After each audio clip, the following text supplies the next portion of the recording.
Бул өкмөт же болбосо азыркы бийлик 2 жыл жакшы натыйжа бербеди. Муну ачык айтышыбыз керек. 2 жыл жакшы натыйжа бербеди. 2 жылда чоң-чоң өзгөрүүлөр жасаса болот. Суктанып карап атабыз башкаларга. Мына Мирзиёевдин ишин карап атабыз, суктанып. Өзбекстандагы өзгөрүүлөрдү карап атабыз.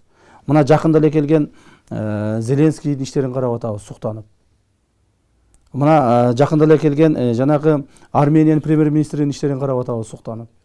То есть биз үчүн, мен дагы бир жолу айтайын, мамлекет үчүн убакыт өтө чоң нерсе. Убакытты пайдаланыш керек да. Анан кийин бул мен жакыным эле, бул мага сөз айтпайт, бул мага мындай бир каршылык көрсөтпөйт деп эле бийликте кармап отура берген менен эл баасын берет. Эл баасын берет.